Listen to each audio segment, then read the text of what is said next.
The alarm pierced the silence at 5:45, the same time every morning for the past 8 years. Laura Bennett's hand reached out from beneath the white duvet, fingers finding the phone before her eyes opened fully. The Chicago skyline glowed through floor-to-ceiling windows, the city already awake in its own way, headlights streaming along Lakeshore Drive like arterial blood pumping through concrete veins. She lay still for 30 seconds, a ritual she'd developed after reading an article about successful executives and their morning routines. 30 seconds to remember who she was, what she'd built, why the day ahead mattered. The ceiling above her bed was unmarked, pristine white, the kind of surface that reflected nothing back except the stark reality that she slept alone in a king-size bed designed for two. The apartment was silent in the way only expensive real estate could be. Triple-pane windows blocked the city's chaos. Neighbors existed somewhere beyond the walls, but she'd never heard them, never met them in the hallways. The building's HOA fees ensured a certain quality of isolation. Privacy, the realtor had called it. Laura had learned the difference. Coffee brewed automatically in the kitchen, programmed the night before. The machine was German, precise, the kind of appliance that never failed if you maintained it properly. She moved through the apartment in the semi-darkness, not bothering with lights. Every step was muscle memory. 10 paces from bedroom to bathroom, 15 from bathroom to kitchen, 7 from kitchen to the walk-in closet where her work wardrobe hung in color-coordinated sections. The shower ran hot steam fogging the frameless glass. She stood under the water and mentally rehearsed the presentation she'd been preparing for 3 months. Harborline Motors' board of directors needed convincing. The flexible work initiative wasn't just progressive policy, it was survival strategy. The automotive industry was hemorrhaging talent to tech companies that offered remote work, unlimited PTO 4-day weeks. Engineers with families were leaving in droves. Her proposal was comprehensive. She'd built financial models showing retention savings. She'd gathered data from competitors who'd implemented similar programs. She'd interviewed 23 employees who'd considered leaving, documenting their reasons, their needs, their loyalty if the company could just bend slightly toward humanity. The board would resist. They always did.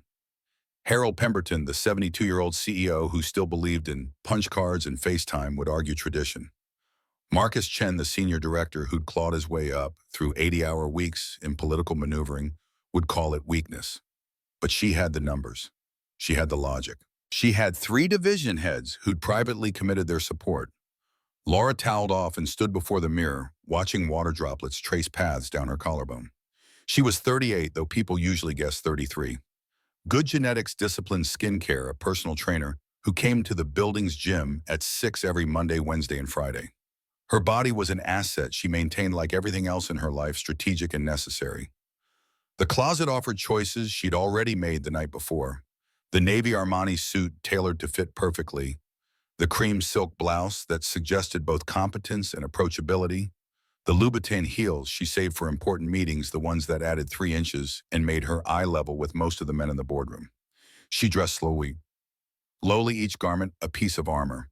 The silk scarf came last, tied in a way that looked effortless, but had taken her 15 YouTube tutorials to master. Breakfast was overnight oats, prepared yesterday evening, eaten standing at the marble counter, while scrolling through emails on her phone. 47 new messages since 11 p.m. when she'd finally stopped working. Most could wait. 3 required responses she typed with her free hand, the efficiency of someone who'd learned to live in multiple time streams simultaneously. The weather app promised clear skies, 62 degrees perfect, October weather. She wouldn't see most of it. Her day would unfold in conference rooms and offices, artificial light and recycled air. But knowing the weather existed somewhere beyond the glass and steel felt important, a tether to the world that continued whether she participated or not. She was out the door by 7:15, earlier than necessary, but traffic on I-90 was unpredictable. The BMW was parked in her assigned spot in the underground garage space number 42, the same place every day for 6 years. The car was 3 years old, black, meticulously maintained at the dealership every 5,000 miles. She'd bought it the day after her promotion to Director of Human Resources and Talent Acquisition, a reward to herself when no one else was there to celebrate. The engine started smoothly, German engineering, speaking the same language as her coffee maker. She connected her phone to Bluetooth and pulled up the presentation audio notes she'd recorded, listening to her own voice explain retention statistics while navigating through the garage's concrete maze toward daylight. Lakeshore Drive stretched north, the lake itself steel gray and infinite to her right. Joggers moved along the path despite the early hour, their dedication to health and routine something she recognized in herself. The city was beautiful from inside a moving car, architectural achievements, sliding past monuments to ambition and money, and the belief that height equals success. She merged onto I-90 westbound in the highway system that connected Chicago to everywhere else, veins carrying commerce and lives toward destinations unknown. Traffic flowed steadily, not yet the gridlock that would develop by 8. Her presentation was at 9 sharp. She'd arrive at 8:30, enough time to set up the conference room exactly how she wanted it to breathe, to center herself before walking into that glass-walled room where her career would either accelerate or stall. The playlist shifted to Mozart piano concertos that helped her think. She'd been at Harborline for 5 years, longer than any previous job. Before that, 3 years at a consulting firm. Before that, 2 years at a startup that had burned through venture capital and collapsed spectacularly. She'd learned from each failure, each pivot, each moment of watching companies destroy themselves through short-sighted decisions. Harborline was different. The company had history, legacy, a brand that meant something beyond quarterly earnings. Founded in 1947 by James Harborline, a visionary who'd believed cars could be both practical and beautiful, the company had survived decades of market shifts. But survival wasn't enough anymore. The automotive landscape was transforming. Electric vehicles, autonomous driving, subscription models instead of ownership. Companies that couldn't adapt would vanish like dinosaurs, fossils of an industrial age. Her proposal addressed the human element that spreadsheets missed. Engineers were the heart of innovation. Lose them and the future disappeared with them. Keep them, invest in their lives beyond the office, and loyalty became competitive advantage. She'd seen the data. Companies with flexible work policies had 32% higher retention rates, 32% fewer recruiters calling their best people, 32% more institutional knowledge staying instead of walking out the door. The highway stretched ahead, 3 lanes of morning commuters, everyone heading somewhere with purpose. She glanced at the dashboard clock. 7:48, right on schedule. The exit for downtown was 12 minutes away. She'd park in the garage, take the elevator to the 15th floor, walk through the lobby where the receptionist would smile and comment on her scarf. The BMW's engine made a sound. It was subtle at first, a hesitation in the mechanical rhythm, something her ear caught before her conscious mind processed it. She pressed the gas pedal.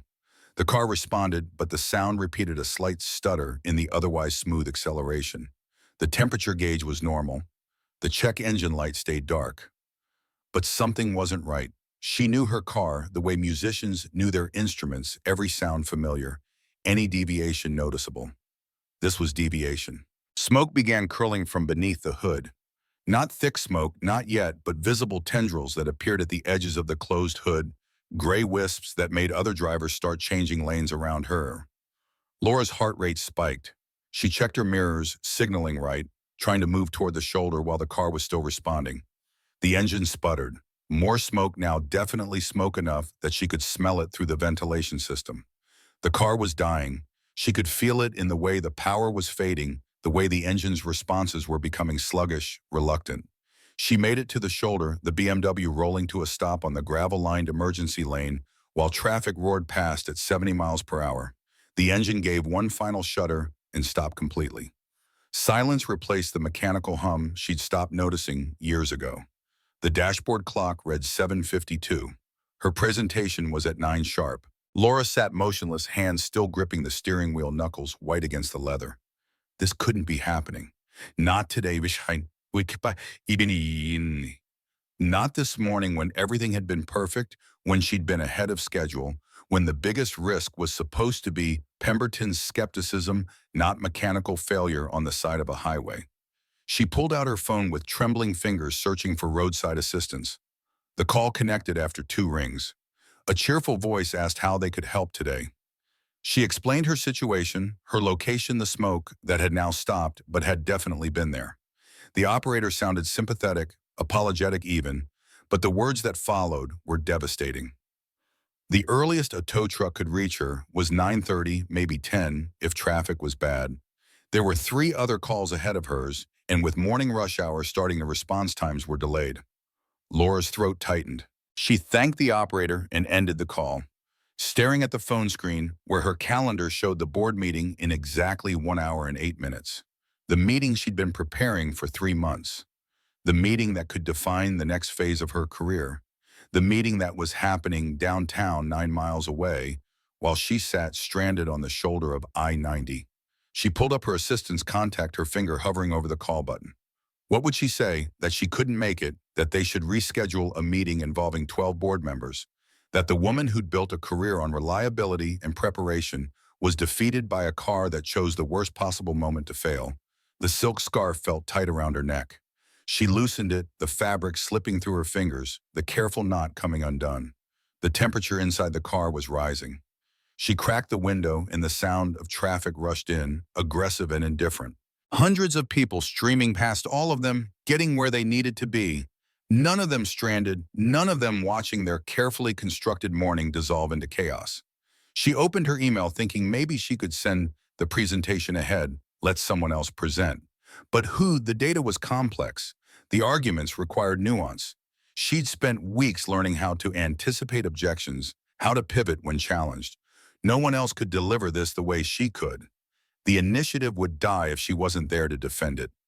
Laura leaned back against the leather seat, closing her eyes. The morning sun was warming now, pleasant for people walking in parks, oppressive for someone trapped in a broken car. Sweat formed at her temples despite the cracked window. Her makeup would start to melt soon. The perfect professional image she'd constructed would deteriorate minute by minute. A calendar alert buzzed. 30 minutes to the meeting. The board would start gathering in the conference room. Coffee would be poured. Small talk would fill the space. Someone would ask where Laura was and her assistant would say she was running late, and eyebrows would rise because Laura Bennett didn't run late. She thought about calling a rideshare, abandoning the car, but she was on the highway's shoulder. No driver would stop here. She could walk to the nearest exit, but that was at least a mile, and in heels that would take 20 minutes, and then waiting for a ride in traffic back downtown. The math didn't work. Nothing worked. Despair settled into her chest, heavy and cold. This was how careers faltered, not through incompetence, but through the random cruelty of mechanical failure and bad timing. She'd done everything right. She'd prepared. She'd worked late nights. She'd built an irrefutable case. And none of it mattered because a car decided to break down at 7:52 on a Tuesday morning. She pressed her palms against the steering wheel, whispering to the empty car, to the universe that clearly wasn't listening. Not today. Please, not today. The sound of tires on gravel made her open her eyes. In the rearview mirror, a vehicle was slowing behind her. Not a tow truck. A pickup truck. Old faded paint, the kind of vehicle that had seen years of weather and work. It pulled onto the shoulder maybe 20 feet back, stopping with the unhurried confidence of someone who knew exactly what they were doing. The driver's door opened. A man stepped out, tall and broad-shouldered, wearing worn jeans and a gray t-shirt that had faded to something between dove and steel. There was nothing corporate about him, nothing that belonged to the world of presentations and quarterly earnings. He was something else entirely, someone from a different movie playing out on the same highway. Laura's hand moved instinctively to the door lock, checking it was secure. Years of city living had taught her caution. A woman alone, stranded, vulnerable. She watched him approach through the side mirror, tracking his movements. He walked slowly, deliberately, keeping his hands visible, as though he understood her wariness and wanted to communicate safety through body language alone. He stopped a few feet from her window. His voice carried clearly above the traffic noise when he spoke. "Morning, ma'am. Looks like you're in a bit of trouble. Want me to take a look under the hood?" The accent was Midwest warm and unpolished, the kind that hadn't been sanded down by corporate training or conscious effort to sound more educated. Laura lowered the window halfway, just enough to speak, but not enough to be fully exposed. "It just died on me. I called for a tow, but they said at least an hour." Her voice sounded small, vulnerable in a way she hated. She was supposed to be powerful and control, the woman who walked into boardrooms and commanded attention. But here on the shoulder of a highway with a stranger standing outside her disabled car, she was just someone who needed help. "Name's Daniel Walker. I've spent most of my life working with engines. Could be something simple. Mind if I check?" She studied his face through the partial opening of the window. Creases at the corners of his eyes, the kind that came from squinting into the wand or smiling often, she couldn't tell which. His hands showed scars and calluses, evidence of physical work. There was something steady in his expression, patient without being pushy, offering help without expectation. The dashboard clock showed 7:59. She had 61 minutes until her career potentially crumbled. An hour waiting for a tow truck meant disaster, but letting a stranger access her car trusting someone she'd never met went against every instinct she'd honed living alone in a city of 3 million people. Yet something in his face and the way he waited without crowding her decision made her reach for the door lock. She stepped out into the October morning, the highway air thick with exhaust and the smell of hot asphalt. She smoothed her jacket automatically, armor-adjusted professional image partially restored. "I'm Laura. I'd appreciate any help. I'm already late for a very important meeting." Daniel gave a small smile, the kind that seemed to acknowledge her stress without pitying her for it. "Let's see what we're working with." She pressed the hood release inside the car, and he lifted it with one practiced motion, leaning back as steam rose into the morning air. He propped the hood open and rolled up his sleeves, revealing forearms lined with scars and the deep tan of someone who worked outside. Then he leaned into the engine compartment with focus that seemed almost meditative, his hands moving among the machinery with the confidence of fluency. Laura stood nearby, simultaneously desperate for him to fix it and aware that she was now completely dependent on this stranger's knowledge and goodwill. The position grated against everything she'd built her identity around. Independence, self-sufficiency, the woman who didn't need rescue because she'd learned to rescue herself. But here she was, rescued anyway. Daniel's hands moved through the engine with methodical precision. He checked hoses, tested connections, traced lines with his fingers like reading Braille. He didn't rush, didn't panic, didn't perform for her benefit. He just worked each movement purposeful, each check thorough. "You really seem to know what you're doing." The words came out before she could stop them, surprise evident in her tone. Daniel glanced up briefly, that same quiet smile appearing. "Been working on engines since I was 14. Guess you could say it's in my blood." No arrogance in the statement, just fact delivered with the confidence of someone who'd spent decades proving it true. Laura found herself watching not just what he was doing, but how he did it. The care he took with each component, the respect he showed the machine. It reminded her of her father, who'd been a carpenter and had treated wood the same way as though inanimate objects deserved dignity. He asked her to try the ignition. She slid back into the driver's seat and turned the key. The engine turned over, but didn't catch. Daniel made an adjustment she couldn't see, then asked her to try again. Same result. He nodded as though the failure confirmed something he'd suspected, then disappeared back into the mechanical landscape under the hood. Minutes passed. 5, 10, 15. Each one carrying her further from the possibility of making the meeting on time. She checked her phone. 8:17. The board members would be settling into their chairs now, shuffling papers, preparing for the morning's agenda. Her presentation was first the prime slot, the time when everyone was alert and engaged. Missing it meant requesting a reschedule, which meant losing momentum, which meant giving opponents time to marshal counter-arguments. The phone buzzed in her hand.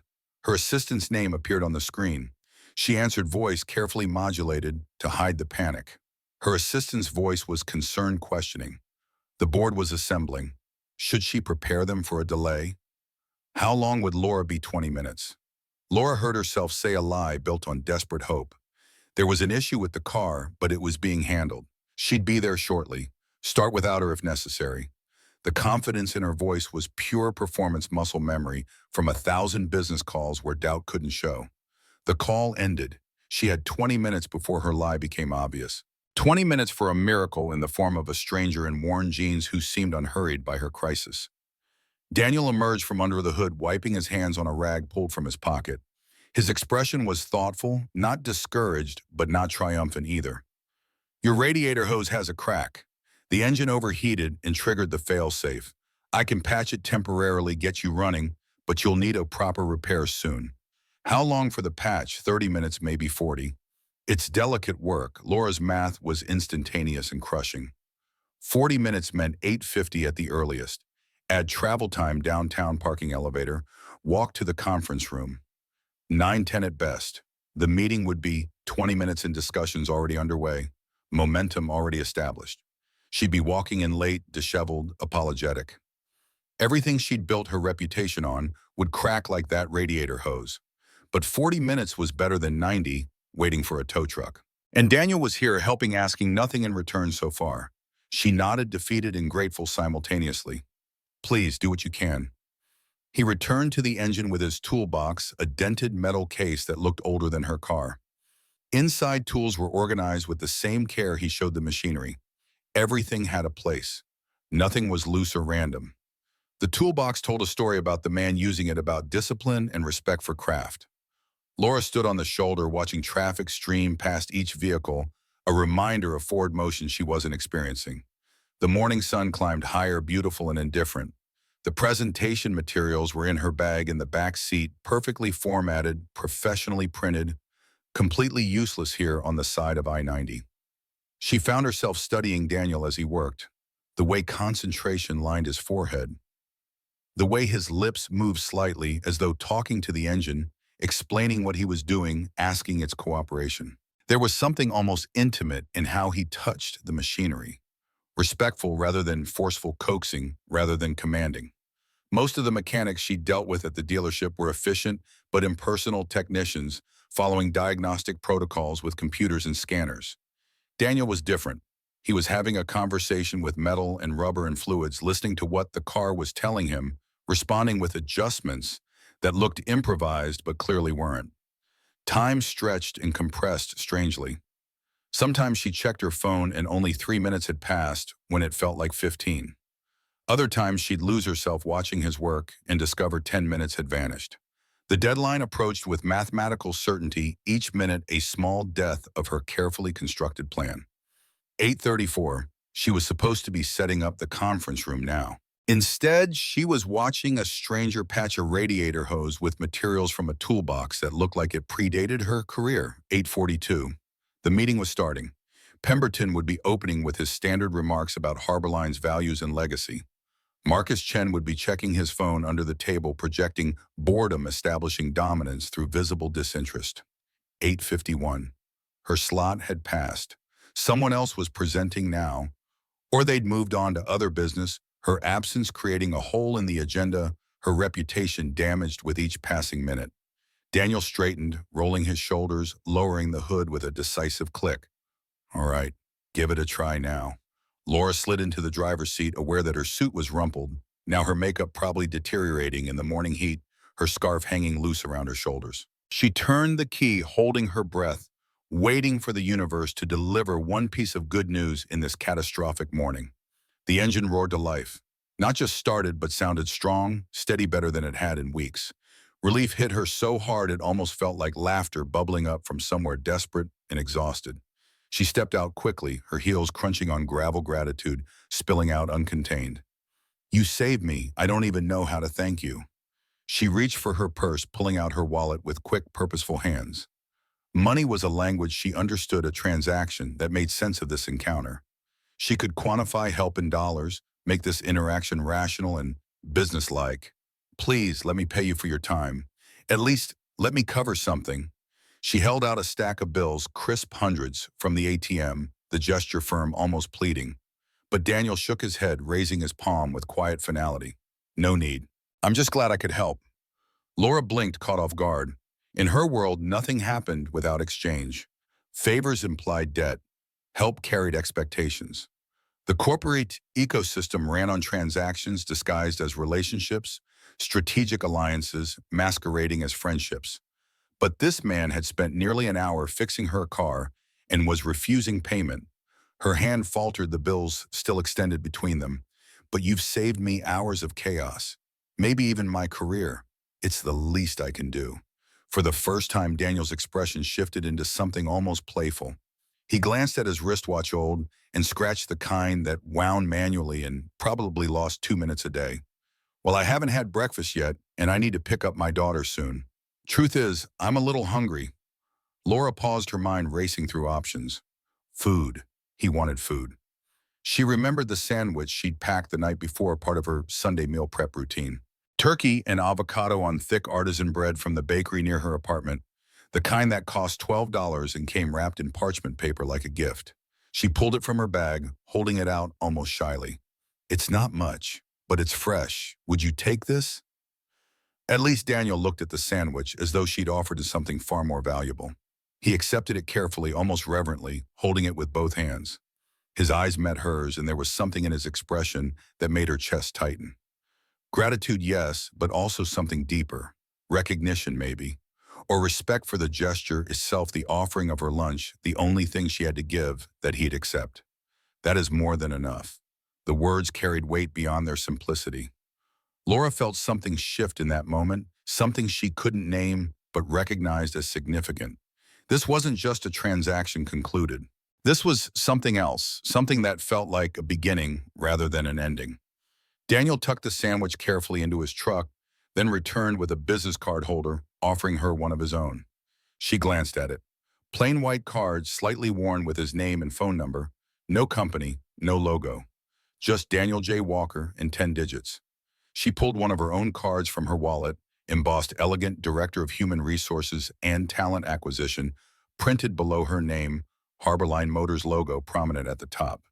If you ever need anything, anything at all, please call me. Daniel pocketed the card with a polite nod, then gestured toward her car. You'd better get moving. That meeting of yours won't wait forever.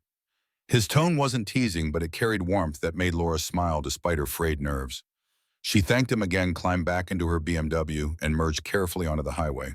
In the rearview mirror, she watched him standing by his truck, the sandwich in hand, watching until she disappeared into traffic.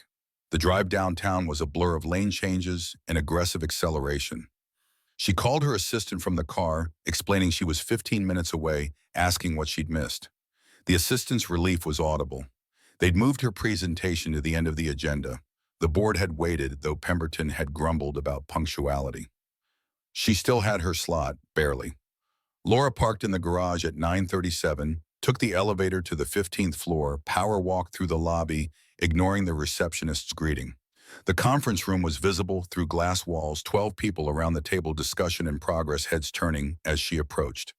She paused at the door, taking one breath to center herself, then entered with apologies that were brief and professional. Technical difficulties with her vehicle, unexpected but resolved. She appreciated their patience. The presentation materials were already loaded on the screen. She moved to the front of the room, pressed the remote, and began. The data spoke for itself. The retention numbers were irrefutable. The competitive analysis showed clear trends. She fielded questions with the preparation of 3 months' work behind her, anticipating objections, pivoting to address concerns. Pemberton remained skeptical as expected. Marcus Chen looked bored as expected. But 3 division heads asked thoughtful questions that signaled support, and the CFO nodded slowly when she outlined the cost-benefit analysis. The vote wasn't immediate. The board would deliberate. But she'd made her case, delivered her pitch, survived the morning's chaos to stand in that room and fight for something she believed mattered. When she returned to her office an hour later, exhausted and shaking slightly from adrenaline crash, she collapsed into her chair and stared at the ceiling. The morning had been a disaster that somehow hadn't destroyed her. The man on the highway had saved more than her car. He'd saved her presentation, her credibility, possibly her career. She pulled out his business card, studying the plain font, the lack of corporate branding. Daniel J. Walker, no title, no context, just a name and a number. Curiosity began as a small question and grew throughout the afternoon. Between meetings and emails and phone calls, her mind kept circling back to him. The steady hands, the quiet confidence, the way he'd refused money but accepted a sandwich with gratitude. Who was he? Why had he stopped? What kind of person spent an hour helping a stranger and asked for nothing in return except a $12 sandwich? Evening, Laura sat in her apartment, the Chicago skyline darkening outside her windows, and opened her laptop. She typed his name into the search bar, then stared at the thousands of results. Too common, too scattered. She needed something more specific. She remembered the license plate of his truck, old Ford blue and faded Illinois plates. Using connections she'd built over years of talent recruitment contacts at the Department of Motor Vehicles, who owed her favors, she traced the registration. The address came back in Evanston, a modest suburb north of Chicago. Daniel J. Walker, apartment 204 Oakwood Gardens. Now she had a starting point. She dug deeper, pulling threads from professional registries, old press releases, industry journals. Each search revealed fragments of a story that made her lean closer to the screen, pulse quickening. Daniel Walker had been a senior mechanical engineer at Summit Engineering. Not just employed, but prominent. His name appeared in technical papers.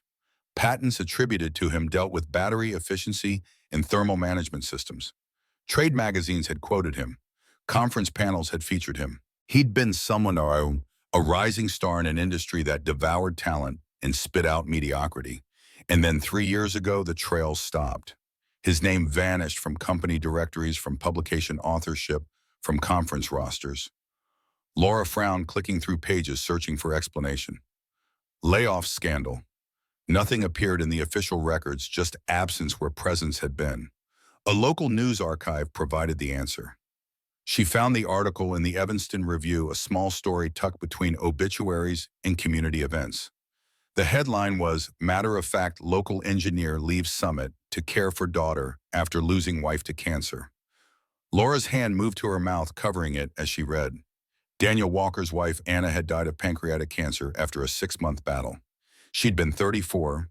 They'd been married 9 years. One daughter, Sophie, age 5 at the time. The article included a photograph, grainy but clear enough. Daniel younger, his face drawn with exhaustion and grief, holding a little girl in his arms. The child's face was pressed against his shoulder, hidden, but his expression was visible. Raw pain mixed with fierce determination. The caption identified them, named his sacrifice, documented the moment a successful engineer walked away from everything to be present for his daughter. Laura sat back, the laptop screen blurring slightly as her eyes filled. Suddenly, everything about him made sense. The scars on his hands weren't just from working on engines. They were from 3 years of whatever work he could find that allowed him to be a father first. The toolbox wasn't old because he couldn't afford new tools. It was old because it had traveled with him from a previous life carried through loss and rebuilding. He hadn't been some random good Samaritan. He'd been someone who understood sacrifice intimately. Someone who'd given up patents and conference panels and professional recognition to change diapers and make breakfast and show up for parent-teacher conferences. In a world where people climbed over each other for promotions and corner offices, Daniel Walker had chosen his daughter over accolades. Laura pulled up another search, looking for Anna Walker. The obituary appeared written with the careful neutrality funeral homes employed. Beloved wife and mother, survived by husband Daniel and daughter Sophie. Services at Evanston Community Church. In lieu of flowers, donations to the Pancreatic Cancer Research Foundation. Between the lines, Laura could read the devastation. A young family destroyed. A man forced to choose between career and child. No choice at all, really. Sophie had needed her father, the industry hadn't. So Daniel had walked away from everything he'd built to be what she needed, which was simply present. The weight of it settled over Laura like a physical thing. She closed the laptop, standing and moving to the windows overlooking the city. Below, lights sparkled, millions of them, each one representing someone living their own complex story. She'd spent years moving through Chicago, seeing only surfaces, the professional faces people presented, the carefully curated identities. But everyone carried depths invisible to casual observation. Daniel Walker's depth had been revealed accidentally through one moment of kindness on a highway and her subsequent investigation. She thought about her own career, the choices she'd made, the relationships she'd let atrophy because work demanded priority. She'd dated occasionally over the years, relationships that fizzled when men realized she worked 60-hour weeks and wasn't apologetic about it. She'd told herself it was fine, that success required sacrifice, that loneliness was just the price of ambition. But what Daniel had sacrificed made her own losses feel small. She'd chosen work over relationships because relationships seemed optional, negotiable, replaceable. He'd chosen his daughter because she was none of those things. And in doing so, he'd given up a career that clearly mattered to him, that he was gifted at, that had defined part of his identity. Laura returned to her laptop, pulling up more searches. She found the patents filed under his name, technical documents, dense with engineering specifications, battery thermal management systems, cooling efficiency protocols. Even without deep technical knowledge, she could tell these were sophisticated innovations, the kind that moved industries forward incrementally but significantly. She searched for Summit Engineering's current projects, comparing them to Daniel's patent work. The overlap was obvious. His innovations had become foundational to their product line. They were using his ideas, benefiting from his brilliance, while he patched radiator hoses on highway shoulders to earn whatever cash people gave him. The injustice of it sparked something in her chest. Not pity, which would have been condescending, but recognition. She spent her career identifying talent, matching people with opportunities.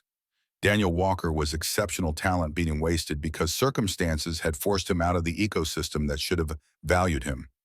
Her proposal for flexible work initiatives suddenly felt more urgent, more personal. How many Daniel Walkers were out there?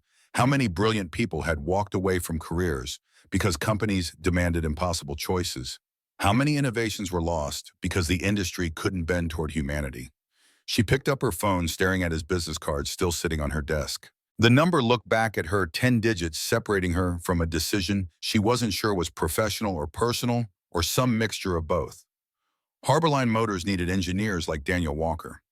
The flexible work program, if approved, would create exactly the kind of environment that might allow someone in his situation to return. But more than that, something else was driving her curiosity. Something she didn't want to examine too closely in the quiet of her apartment, with only the city lights as witness. She'd spent years building walls between professional Laura and personal Laura, keeping them separate, distinct, never allowing one to contaminate the other. Professional Laura recruited talent, strategically following processes and protocols. Personal Laura, the parts that still existed beneath the corporate armor, responded to people emotionally recognizing connection, feeling drawn to stories and humanity. Daniel Walker was blurring those lines. The efficient thing would be to pass his information to her recruiting team, let them handle outreach if the board approved the flexible work initiative. But efficient wasn't what she felt. She felt something closer to obligation, to responsibility, to the sense that random encounters on highway shoulders weren't entirely random. Laura opened her laptop again, pulling up the old article about Anna's death, studying the photograph. Daniel's face in that moment of loss held something that arrested her. Not defeat, despite the circumstances that would have justified it. Determination mixed with grief, as though he'd made a conscious choice about what kind of father, what kind of man he would be in the face of catastrophe. She'd seen that expression before, variations of it in mirrors during her own difficult moments. The decision to keep going when stopping seemed easier. The commitment to building something, despite the costs. Daniel had built a life for his daughter from the rubble of loss. She'd built a career from nothing but ambition and discipline. Different constructions, but similar foundations of will. The night deepened. The city outside continued its eternal rhythm, indifferent to her thoughts, unconcerned with her questions. She poured a glass of wine, standing at the window, watching traffic on Lakeshore Drive, red taillights streaming south, white headlights flowing north. Everyone going somewhere, everyone carrying their own invisible complexities. Tomorrow, she decided. Tomorrow she'd reach out. Not through official channels, not yet. First, she needed to understand more. Needed to see him in his own context, not as a stranger on a highway, but as a person with a life, a home, a daughter who'd lost her mother too young.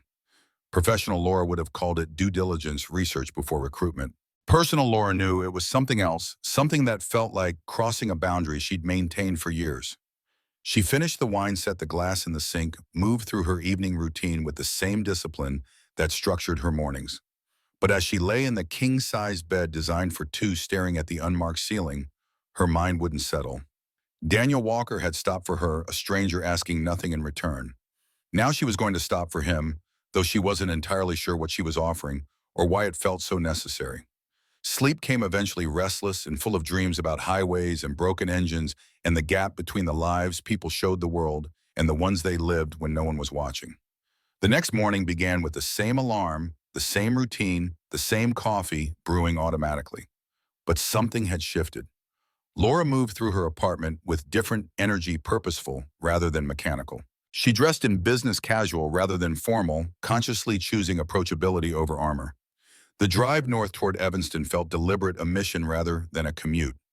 Oakwood Gardens wasn't the kind of place Laura usually found herself. Modest brick buildings lined narrow streets, bicycles chained to railings, laundry hanging from narrow balconies, catching morning sun. Children's chalk drawings decorated sidewalks. Community bulletin boards advertised babysitting services and lost cats and yoga classes at the library. It was working-class diverse, the kind of neighborhood where people knew their neighbors and looked out for each other because they had to. She parked her BMW, suddenly self-conscious about its gleaming exterior, its price tag that exceeded the annual rent of half the apartments she could see. Her tailored blazer and designer shoes felt out-of-place costume from a different play. But she was here now, committed to whatever came next. Apartment 204 was on the second floor, accessible through an exterior staircase. Laura climbed slowly, rehearsing words in her head, trying to anticipate how this would go. She'd shown up at people's homes before for recruitment, high-value targets who needed personal attention, but this felt different. More invasive, maybe? Or more honest? She wasn't sure which. She knocked 3 firm taps, professional courtesy. Footsteps approached from inside, lighter than she expected. Then the door opened to reveal not Daniel, but his daughter. Sophie Walker looked about 8 years old, though Laura knew from the article she'd be 9 soon. Hair pulled back in a neat ponytail, bright eyes that held curiosity without shyness, wearing a school uniform that suggested Catholic education. She studied Laura with the frank assessment children employed before social filters taught them to hide their thoughts. "Daddy, someone's at the door." The voice that answered from deeper in the apartment held surprise that became shock when Daniel appeared. He was dressed for something, khakis and a button-down shirt, not the jeans and t-shirt from yesterday. His hair was still damp from a shower. He stopped short when he saw Laura standing in his doorway, his expression cycling through recognition, confusion, and something that might have been embarrassment. "Miss Bennett," his voice roughened with disbelief, as though he'd expected never to see her again, as though their interaction on the highway had been complete and final. Laura offered a smile, hoping it bridged the sudden awkwardness, the invasion of his space without warning or invitation. "Laura, please." Her gaze shifted to Sophie, who hadn't moved, still studying her, boldly protective of her father's space, but curious about this unexpected visitor. "And who is this I'm—" "Sophie, the child," announced proudly, her voice bright and confident. "Daddy can fix anything. He fixed a car before my mom went to heaven. He can fix anything." The words landed with unexpected weight. "For my mom went to heaven." The casual way she referenced death, integrated it into her identity, spoke of resilience learned young. Laura knelt so her eyes were level with Sophie's, meeting her directly, offering the respect of eye contact. "I believe that. He certainly fixed my car yesterday when I was stranded." She rose again, turning to Daniel, who now stood with his arms folded, wary but not unkind. The apartment behind him was visible, modest but carefully maintained, bookshelves sagging under the weight of engineering manuals and children's stories. A small kitchen table where a math workbook lay open beside a glass of orange juice. This was a life built from necessity, function over form, everything serving purpose rather than aesthetics. "I'm sorry for showing up unannounced, but after yesterday and after learning more about you, I couldn't let it go." Daniel's jaw tightened, the wariness increasing. Laura pressed forward, needing to explain before he shut the door, before the opportunity dissolved. "You were a senior engineer at Summit. You hold patents that people in my company still talk about. And then you disappeared." She paused, gauging his reaction. His expression was closed now, defensive, the same look people wore when their past was exposed without permission. "That was a long time ago, I know. And I know why." Laura's voice softened, carrying weight she hoped communicated respect rather than pity. "I read about Anna, about Sophie. I understand why you left. But Daniel, the world still needs what you can do. Harborline needs it." She chose her words carefully, aware that Sophie was listening, that every sentence was being processed by a 9-year-old who'd already lost too much. "We've launched a flexible work initiative. Remote options, shorter core hours, room for family priorities. It was designed for people exactly in your situation. You wouldn't have to choose between being a father and being an engineer." For the first time, his guarded expression flickered. She touched something, though, whether it was interest or pain, she couldn't tell. The silence stretched between them, filled with the hum of a refrigerator and the faint laughter of children playing outside. Sophie tugged at his sleeve, her voice carrying that particular quality children had when they believed adults were overcomplicating obvious solutions. "Daddy, does this mean you'd get to build cars again?" Daniel looked down at her, then back at Laura. His arms remained crossed, but something in his posture had shifted, opened slightly. When he spoke, his voice was quiet but firm. "I walked away from that world for a reason. I won't put Sophie second. You won't have to." That's the point. Laura heard the pleading enter her voice, professional boundaries dissolving into something more personal. You'd be showing her not just what you can build, but what second chances look like. That loss doesn't have to be permanent. That walking away doesn't mean staying away forever. Daniel didn't answer immediately. His eyes moved from Laura to Sophie, then toward the open math workbook visible through the doorway.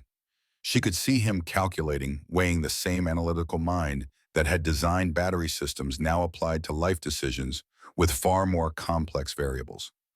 The morning sun shifted, angling through the stairwell behind Laura, illuminating dust motes that danced in the space between them. Somewhere nearby, a dog barked. A car door slammed. Normal sounds of a neighborhood waking up, oblivious to the conversation happening in a second-floor doorway. I appreciate what you're saying, Daniel began slowly, each word carefully placed. But I left that world for a reason. The deadlines, the travel, the pressure. It doesn't leave much room for being a father. Sophie is my priority. She always will be. That's exactly why I came. Laura's voice carried urgency now, the feeling that this moment was pivotal, that what she said next would determine whether Daniel Walker remained on the margins of the industry or returned to the center where his talent belonged. We built this program for people like you, parents who can't afford to trade family for career. 3 days in the office, 2 days at home, core hours that end before school lets out. Time off when you need it without penalty or judgment. You wouldn't be sacrificing Sophie for Harborline. You'd be teaching her that life doesn't end with loss. It can begin again. His jaw tightened. He looked away, staring at the floor, as if the worn carpet might offer easier answers than she did. Sophie, who had been listening intently, tilted her head up at him with the particular intensity children employed when adults were missing something obvious. Daddy, I think you should try. You always look happiest when you're talking about engines, and I want to see you happy again. The words landed heavier than any salary negotiation or benefits package could have. Laura watched something break in Daniel's expression, the careful control fracturing just enough to reveal the exhaustion underneath. He closed his eyes for a moment, and when he opened them, there was no hiding the emotion there. Grief, yes, still present after 3 years, but also something else. Hope, maybe, or the terrifying possibility of it. He crouched down so he was level with his daughter, taking her small hand in his scarred, calloused one. Sophie, you know things might change. I'd have to work more. You'd have to stay with Mrs. Garcia after school some days. Are you sure that's what you want? The little girl nodded with the certainty only children could carry, unburdened by adult fears and complications. I'll be fine. We'll still have pancakes on Saturdays. That's enough for me. You fixed her car yesterday. You can fix anything. Maybe this will fix us too. Daniel let out a breath that sounded almost like surrender, almost like relief. He rose, turning to Laura again. The guardedness remained, but it had softened, become permeable, rather than absolute. I won't make promises I can't keep, but I'll hear them out, one interview. That's as far as I'll go. Laura's smile broke across her face, not triumphant, but warm, filled with genuine gratitude that extended beyond professional success into something more personal. That's all I ask. Tomorrow morning I'll send you the details. You don't have to decide anything until you're ready. For the first time since she'd knocked on his door, Daniel's expression softened completely. He extended his hand, the same hand that had brought her car back to life 24 hours earlier. Laura took it without hesitation, feeling the rough calluses, the strength tempered by control. For a moment, there was no boardroom, no deadlines, no corporate strategy, just two people standing in a modest apartment doorway, bound by the possibility of something new. As she turned to leave, Sophie leaned out, waving with a grin that showed a missing front tooth. Good luck, Miss Laura. Daddy's the smartest engineer in the world. Laura laughed, the sound echoing down the stairwell, genuine and unguarded. She looked back at Daniel, who was watching his daughter with an expression that mixed pride and worry and love, so profound it was almost painful to witness. I believe you're right, Sophie. Walking back to her car, Laura felt something shift in her chest. What had started as recruitment, as professional obligation, had become something more complex. Daniel Walker wasn't just a talented engineer. He was a man rebuilding his life piece by piece, teaching his daughter resilience through example, proving that sacrifice and success weren't mutually exclusive if you redefined success to include things that couldn't be measured in patents or promotions. She drove back toward the city, watching Evanston fade in her rearview mirror, replaced by Chicago's skyline rising ahead. The morning had been a risk, showing up uninvited, crossing boundaries between professional and personal. But sometimes the right decisions required boundary crossing. Sometimes the people worth recruiting weren't found through traditional channels, but through random encounters that felt less random the more you examined them. Her phone buzzed with emails pulling her back into the workflow, the endless stream of tasks and decisions that defined her days. But even as she responded, scheduled meetings reviewed resumes. Part of her mind remained in that second-floor apartment, watching a father and daughter navigate grief and hope, simultaneously building a life that honored both loss and possibility. The board's decision on her flexible work initiative would come in a few days. If they approved it, Daniel Walker would have a real opportunity to return to the industry that had lost him. If they rejected it, she'd have offered him false hope, dragged up painful memories for nothing.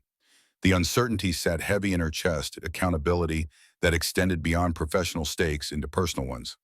But regardless of the outcome, something had changed. Laura Bennett, who'd spent years maintaining careful distance between her work and her heart, had let someone in. Not in the way romantic relationships demanded, but in a way that felt equally significant. She'd seen Daniel's life, his daughter, his sacrifice. She'd connected with his story in a way that transcended recruitment metrics and retention statistics. The sandwich she'd given him yesterday had been lunch, nothing more. But it had opened a door to something larger, something that felt like the beginning of a story rather than the end of an encounter. Where it would lead, she couldn't predict. But for the first time in years, Laura found herself curious about a future that included more than quarterly reviews and promotion tracks. She'd stopped on a highway for him yesterday. Today he'd stopped at his doorway for her. Two strangers connected by mechanical failure and chance timing, discovering that sometimes the people we need appear exactly when we need them, even if we don't yet understand why. The email arrived at 6:43 the following morning before Laura had finished her first coffee. The board's decision delivered in corporate language that tried to soften what was essentially a conditional approval. The flexible work initiative would proceed as a pilot program, limited scope 6-month trial period, subject to quarterly review and immediate termination if performance metrics declined. Laura read between the lines. Pemberton had fought it. Marcus Chen had abstained, which was his way of voting no without accountability. The CFO had sided with her, based purely on retention cost analysis. 3 division heads had provided the winning votes, convinced by her presentation, despite the chaos of her late arrival. It wasn't the victory she'd wanted, but it was the one she'd gotten. Enough to move forward. Enough to call Daniel Walker and offer him something real instead of theoretical. She waited until 8:30, a reasonable hour for someone with a child to be awake and functional. The phone rang 4 times before he answered, his voice, careful, guarded in the way of people expecting bad news. Daniel, it's Laura Bennett from Harborline. The board approved the initiative. If you're still interested, I'd like to schedule your interview for this week. Silence on the other end long enough that she wondered if the connection had dropped. Then his voice came back rougher than before, carrying emotion he was trying to control. I'm interested. Thursday morning, 10 o'clock. I'll email you the details and parking information. The interview will be with me and 4 others from our engineering leadership team. Planned for 2 hours. Another pause, shorter this time. I'll be there. The call ended. Laura set down her phone and stared out her office window at the Chicago skyline. The city looked different than it had a week ago, though nothing physical had changed. Same buildings, same streets, same lake stretching, gray and infinite to the east. But her relationship to it had shifted the way perspective alters reality without touching the actual objects being observed. Thursday arrived with a cold rain, the kind that made October feel like November summer's memory, already fading into Chicago's harsh, seasonal transitions. Laura arrived early to prepare the conference room, arranging chairs, testing the presentation equipment, positioning water bottles and notepads, with the precision of someone controlling what little they could control. The engineering leadership team assembled gradually. James Reeves, the chief technology officer, arrived first, reviewing Daniel's resume with the skeptical efficiency of someone who'd seen too many candidates overpromise and underdeliver. Patricia Morgan, the head of battery systems, came next, her expression neutral, but her questions already forming. Tom Bradford, lead engineer for thermal management, followed, friendly but professionally distant. And then Marcus Chen walked in. Laura's stomach tightened. She'd known Marcus would be present. He was senior director of engineering, technically Daniel's peer level if he got hired. But knowing and experiencing were different things. Marcus carried himself with the particular arrogance of someone who'd succeeded through strategic positioning as much as talent. 42 years old, MIT, educated Summit Engineering on his resume before he'd jumped to Harborline 3 years ago. 3 years ago, the timing crystallized in Laura's mind with uncomfortable clarity. Marcus had left Summit the same year Daniel had walked away. She'd never connected those facts before, never had reason to. But now, watching Marcus settle into his chair with proprietary confidence, she wondered what other connections she'd missed. Daniel arrived at 9:58, 2 minutes early, wearing the same khakis and button-down shirt he'd had on when she'd appeared at his apartment. The clothes were clean, but slightly worn, the fabric showing its age in ways designer clothing never did. His tie was knotted carefully, but not perfectly, the work of someone who'd learned from YouTube videos, rather than fathers or mentors. Laura introduced him to the panel, watching each person's reaction. James offered a firm handshake and a non-committal greeting. Patricia smiled warmly, her maternal instincts perhaps triggered by something vulnerable in Daniel's presentation. Tom was enthusiastic, having clearly read the patent applications Laura had included with Daniel's file. Marcus's handshake was brief, his expression unreadable. Daniel Walker. Been a while since Summit, hasn't it? Daniel's face went carefully blank. He knew Marcus. Of course he did. They'd overlapped at Summit. Laura's internal alarm system activated warning bells she couldn't articulate but couldn't ignore. The interview began with standard questions. James asked about Daniel's background, his education, his early career trajectory. Daniel answered smoothly, his nervousness fading as he talked about work he clearly loved. Patricia probed his technical knowledge, throwing complex problems at him, watching how his mind worked. He sketched solutions on the whiteboard, his hand moving with the confidence of fluency equations appearing like poetry to those who understood the language. Tom asked about battery thermal management, and Daniel's entire demeanor shifted. This was his territory. The patents Laura had read, the innovations he'd developed. He spoke for 15 minutes uninterrupted, explaining a design philosophy, thermodynamics, efficiency, trade-offs. The room leaned forward collectively, even Marcus, though his expression remained skeptical.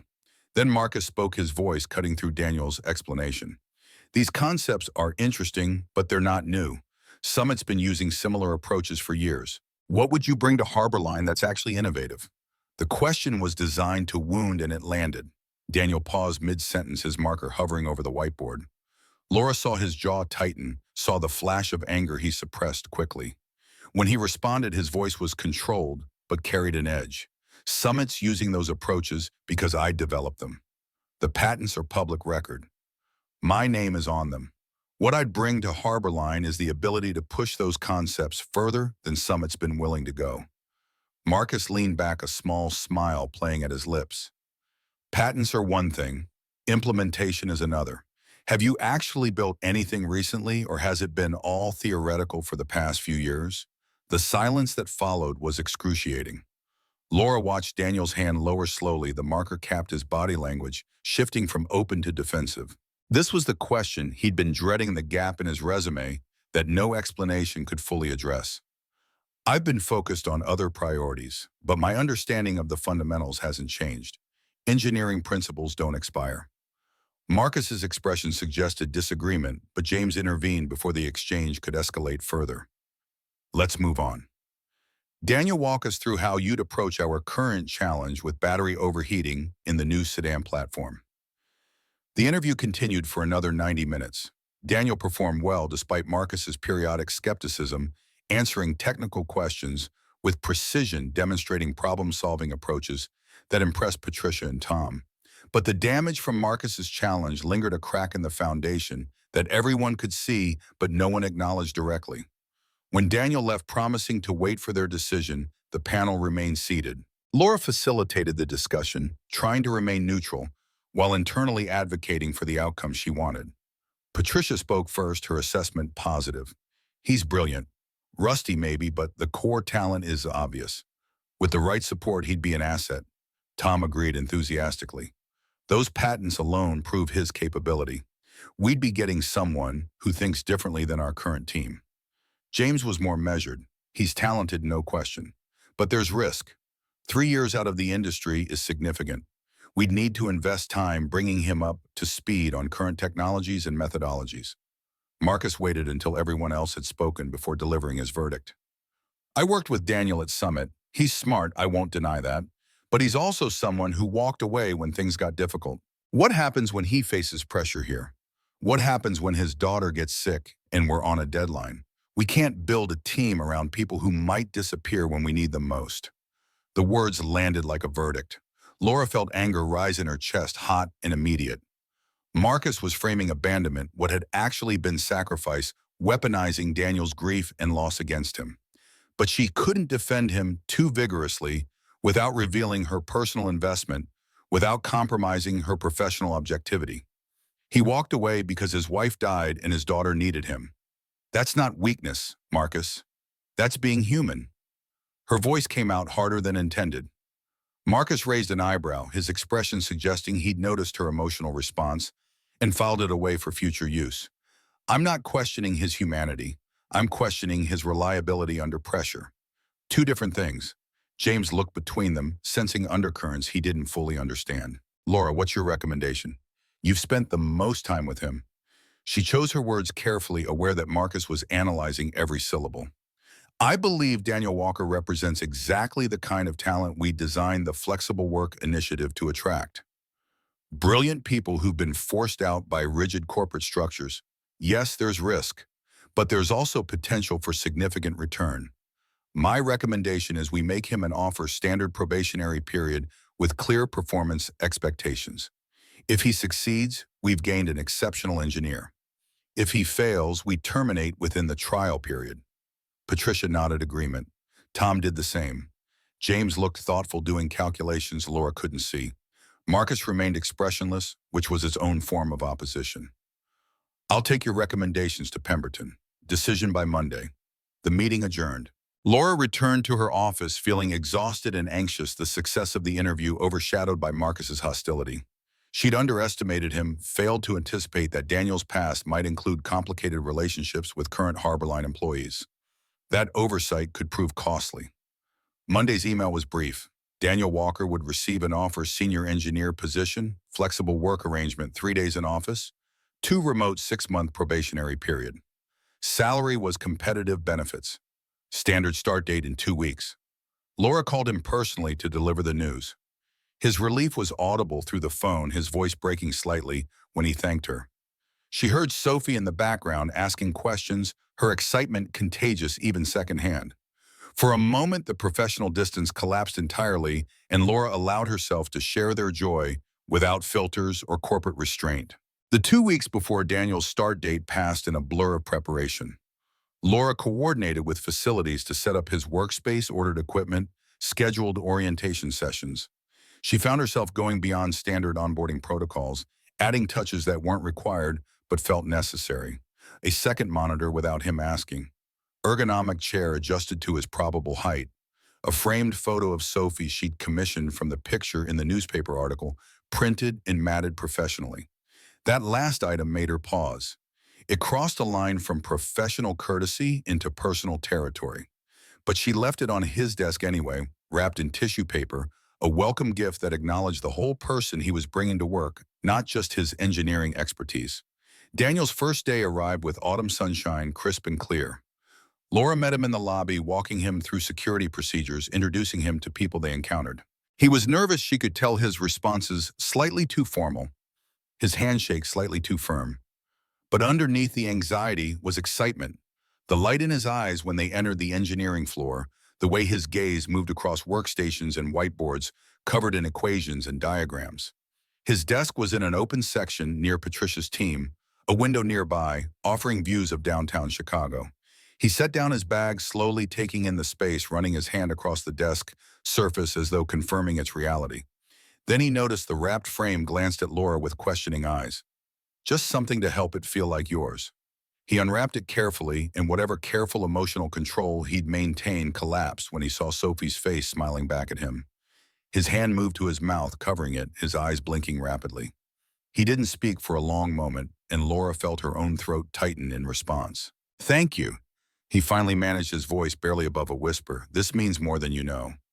She wanted to witness his first moments in this new chapter. But professionalism demanded distance, so she left him to settle in, reminding him about the team meeting at 10. The morning passed in standard onboarding chaos. Patricia introduced him to the battery systems team, walking him through current projects, explaining organizational structure, and reporting chains. Daniel absorbed everything with focused intensity, asking clarifying questions, taking notes in a worn notebook he'd brought from home. The team meeting at 10 included Marcus, and Laura watched their interaction carefully. Marcus was professionally polite but cold. His responses to Daniel's questions technically accurate, but delivered with subtle condescension. Daniel noticed she could tell but chose not to engage, keeping his responses neutral, refusing the bait. Lunch was with Patricia and Tom, a welcome respite from Marcus's hostility. They talked about battery technology, electric vehicle trends, competition from companies pushing innovation faster than traditional manufacturers could adapt. Daniel contributed thoughtfully his 3-year absence from the industry, evident in some outdated assumptions, but not in his fundamental understanding. He left at 3:30, honoring the flexible schedule, heading to pick up Sophie from school. Laura watched him go, feeling satisfaction that extended beyond recruitment metrics into something more personal. She'd brought someone back from the margins. She'd helped rebuild a life that loss had fragmented. It felt significant in ways quarterly reports couldn't capture. The first week proceeded smoothly. Daniel integrated into Patricia's team, contributing to design discussions, reviewing technical specifications, rebuilding the professional muscles that 3 years had atrophied. Sophie adjusted to Mrs. Garcia's after-school care on the days Daniel worked in office. The new routine found its rhythm fragile but functional. The second week, Marcus made his first move.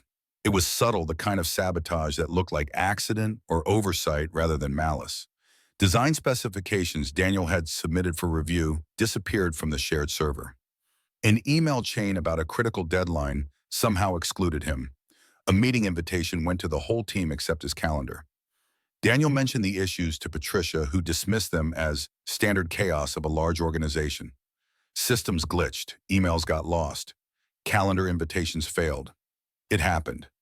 But Laura, watching from her position, overseeing the integration, saw patterns forming.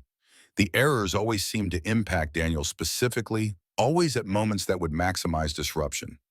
She confronted Marcus in his office, closing the door behind her with more force than necessary.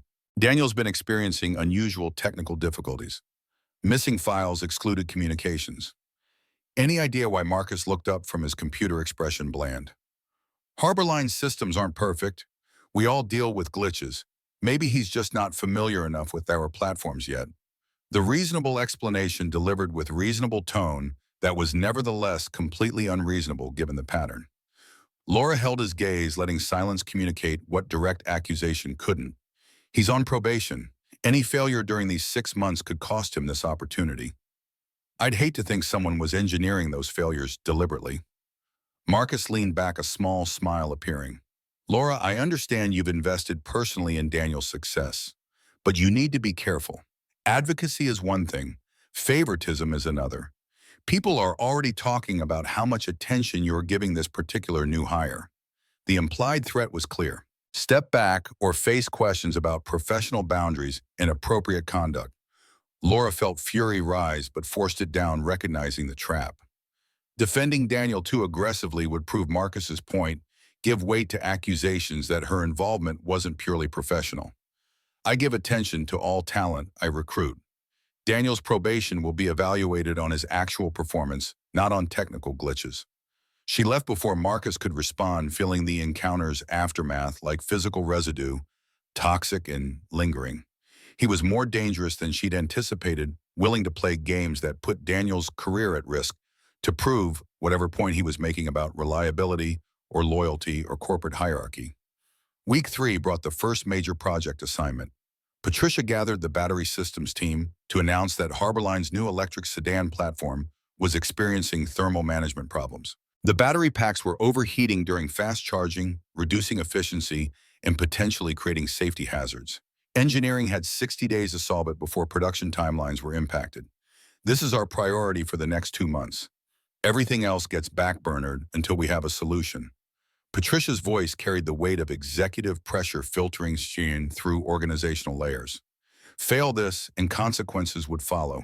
Budgets cut, teams reduced, careers damaged. Daniel listened with the intensity Laura had noticed during his interview, his mind already working on the problem. When Patricia asked for initial thoughts, he spoke up carefully, aware his newness meant his suggestions carried less weight than others with institutional history. Have we examined the cooling flow dynamics during rapid charge cycles? The issue might not be the batteries themselves, but the thermal transfer efficiency between the pack and the cooling system. Patricia nodded, encouraging. That's one theory. Tom's team is investigating. But we need multiple approaches. Daniel, I want you to leading the secondary design track. Different methodology, fresh perspective. Report progress at Friday's team meeting. The assignment was significant, a vote of confidence that Daniel was ready for real responsibility. But it also created risk. Success would validate Patricia's faith in Laura's recruitment. Failure would confirm Marcus's doubts and possibly end Daniel's probation early. That evening, Laura received a call from Daniel. His voice carried stress she hadn't heard before. Sophie's struggling. She won't admit it, but I can tell. She's quieter than usual, clingier when I'm home. Yesterday I found a drawing she'd made, and it was just dark colors, angry scribbles. That's not like her. Laura listened, recognizing the guilt in his voice, the fear that choosing career over exclusive parenting was damaging his daughter in ways he couldn't fix. Have you talked to her about it? I've tried. She says everything's fine, puts on this brave face. But she's 9 years old, Laura. She shouldn't have to be brave about her dad working. She's already been through too much. The pain in his voice made Laura's chest tighten. This was the impossible calculus Daniel lived with daily, the zero-sum equation where professional success came at personal cost. Maybe she needs to talk to someone else. Someone who isn't you, who she doesn't feel responsible for protecting. The suggestion hung between them, and Laura realized she was offering something she hadn't planned, volunteering herself into Daniel's family dynamics in ways that definitely crossed professional boundaries. But she couldn't seem to help it, couldn't maintain the distance that corporate protocol demanded. Would you be willing? His voice carried hope and hesitation equally. Laura closed her eyes, knowing she was making a decision that would complicate everything, but unable to choose differently. Give me her school schedule. I'll pick her up one day this week, take her for ice cream. Sometimes kids open up when the stakes feel lower. Daniel's gratitude was palpable through the phone, his relief making Laura simultaneously glad she'd offered and terrified about what she was stepping into. This wasn't talent management. This was becoming involved in someone's life at levels that had nothing to do with engineering and everything to do with the messy complexity of being human. Wednesday afternoon, Laura left work early and drove to St. Augustine's School, where Sophie emerged with a crowd of other uniformed children, her backpack nearly as large as she was. The girl's face registered surprise when she saw Laura instead of her father, then cautious pleasure. Miss Laura, did something happen to Daddy? He's fine, he's working. I thought maybe you and I could get ice cream if that's okay with you. Sophie's face brightened immediately, the mask of brave maturity she'd been wearing slipping to reveal the child underneath. They drove to a local shop, ordered ridiculous sundaes with excessive toppings, and sat in a booth with vinyl seats that squeaked when you moved. For a while, they just ate Laura, letting the silence be comfortable rather than forced. Then Sophie spoke, her voice smaller than usual. Do you have kids, Miss Laura? No, I don't. Why not? The direct question, delivered with child's lack of filter, landed harder than Sophie probably intended. Laura considered various socially appropriate answers before settling on honesty. I spent a lot of time on my career. By the time I thought about having children, I realized I'd probably waited too long. Sophie digested this, her spoon moving through melting ice cream. Do you think Daddy's gonna leave me again? Like he did when he was working before. The question revealed the core fear, the things Sophie couldn't ask her father because she loved him too much to burden him with her terror. Your dad left his old job to be with you. That's very different from leaving you for a job. You're his priority, Sophie, always. But he's gone more now, and when he's home, he's tired. Sometimes he falls asleep while we're reading. He never used to do that. Laura heard the anxiety underneath the child, trying to make sense of changes she couldn't fully understand. Being a parent and working is hard. Your dad's trying to balance both, and he's doing it because he wants to give you a good life. But you're allowed to miss him, even when you know he's doing his best. Those feelings can both be true at the same time. Sophie looked up, her eyes shining with tears she was trying not to shed. I miss Mom. And sometimes I feel like I'm losing Daddy too, even though he's still here. Does that make sense? The vulnerability in the question broke something in Laura's chest. She reached across the table, taking Sophie's small hand in hers. It makes perfect sense. And you know what? Your dad misses your mom too. And he worries about you constantly. He's scared that working is hurting you, but he's also scared that not working means he can't provide for you properly. Adults are just kids with more complicated problems and less permission to cry about them. Sophie smiled slightly at that, the tension easing from her shoulders. They finished their ice cream, talking about school, about friends, about a book Sophie was reading for class. The conversation stayed light, but something had shifted. The burden Sophie carried had been acknowledged, witnessed, shared with someone outside the father-daughter unit where roles and responsibilities were so clearly defined. Laura dropped Sophie at Mrs. Garcia's house afterward, watching the girl skip up the walkway with more energy than she'd shown at pickup. When Daniel called that evening, his voice carried gratitude and something else Laura couldn't quite identify. She talked to me tonight. Really talked. About missing Anna, about being scared I'd disappear. Said she told you first and that helped her tell me. Thank you for that, for seeing what I was too close to see. I'm glad I could help. Laura's response was simple, but the emotions underneath were increasingly complex. She was investing in Daniel and Sophie in ways that extended far beyond recruitment and retention strategies. She was becoming part of their lives, woven into their story, and she had no clear understanding of what that meant or where it would lead. Friday's team meeting revealed Daniel's progress on the thermal management problem. He'd run simulations, analyzed data, developed a preliminary design modification that showed promise. Patricia was impressed, Tom enthusiastic. Even Marcus couldn't find obvious flaws, though his questions were pointed skeptical, designed to expose any weakness in Daniel's methodology. The discussion turned technical debate, flowing about implementation challenges and testing protocols. Daniel held his ground, defending his approach with quiet confidence, acknowledging legitimate concerns while pushing back against unfounded skepticism. Watching him, Laura felt pride that was definitely not professional, that crossed every boundary she tried to maintain. The meeting adjourned with assignment to continue development, refine the design, prepare for prototype testing in 2 weeks. Daniel gathered his materials, clearly pleased with how it had gone, unaware of the storm Marcus was already preparing. That evening, Marcus accessed the shared engineering server using his senior director credentials. He located Daniel's design files, the simulations and calculations that supported his thermal management proposal. And then with careful precision, he modified a single variable in the core algorithm. One number changed slightly, not enough to be obvious, but sufficient to corrupt the entire model's validity. When Daniel ran his next simulation on Monday, the results would be catastrophically wrong. And everyone would assume the error was his proof that 3 years away from active engineering had dulled his capabilities beyond recovery. Monday morning arrived cold and rainy November, asserting itself over October's lingering warmth. Daniel came in early, excited to continue his work, unaware that the foundation of his design had been sabotaged. He opened his files, ran the simulation he'd prepared, and watched his computer screen with growing horror as the model predicted not cooling efficiency, but catastrophic thermal runaway.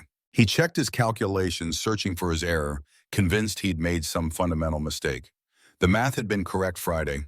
He'd verified it multiple times. But now, running the same simulation with the same inputs, the model predicted disaster. Patricia called an emergency meeting when Daniel reported the problem. The team gathered, tension palpable, as Daniel explained that his design wasn't viable, that the testing showed critical flaws he'd somehow missed. Marcus leaned forward, his expression concerned, but his eyes carrying satisfaction. Laura recognized immediately. This is exactly what I worried about. Daniel's been out of practice. These kinds of errors are what happens when engineers aren't current with methodologies. We've lost a week pursuing a dead-end approach. Tom disagreed, defensive of his colleague. Everyone makes mistakes. We'll pivot, develop alternative solutions. That's how engineering works, but the damage was done. Daniel sat silent, his face pale. The confidence from Friday's meeting completely evaporated. He'd failed spectacularly publicly in exactly the way Marcus had predicted he would. The probationary period suddenly felt very fragile, his position at Harborline very temporary. The meeting ended with reassignment. Patricia's team would pursue different approaches. Daniel would assist but no longer lead. The demotion wasn't explicitly stated, but everyone understood it. Trust had been damaged. Opportunity had been withdrawn. Laura watched him leave the conference room, his shoulders hunched, and felt fury toward Marcus so intense it bordered on physical. She knew somehow that this wasn't Daniel's failure. The timing was too convenient, Marcus's satisfaction too evident. But without proof, accusation would sound like favoritism, like a woman protecting someone she'd recruited against legitimate professional concerns. She cornered Daniel in the break room late that afternoon, finding him alone staring at a coffee cup he'd apparently forgotten to drink. What happened wasn't necessarily your fault. Technical systems fail, data gets corrupted. It happens. Daniel looked up, his eyes carrying defeat she recognized from somewhere deep in her own past. I checked those calculations a dozen times Friday. They were correct, and now they're not. Either I'm losing my ability to do basic math or I'm going insane. Neither option is great for my career prospects. Or someone tampered with your files. The words came out before Laura could stop them, accusation that should have stayed internal, made external. Daniel frowned, considering the possibility, then shaking his head. Why would anyone do that? I'm nobody here, barely been around a month. What would be the point? Marcus worked at Summit when you did. He left 3 years ago, same time you did.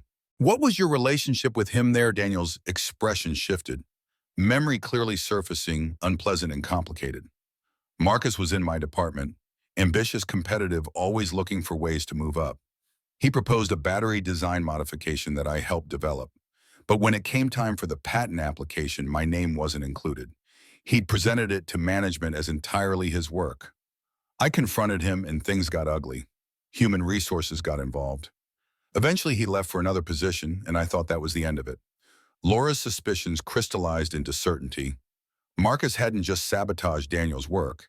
He was settling a 3-year-old score, punishing Daniel for challenging him, for threatening his ability to claim credit for innovations that weren't entirely his own.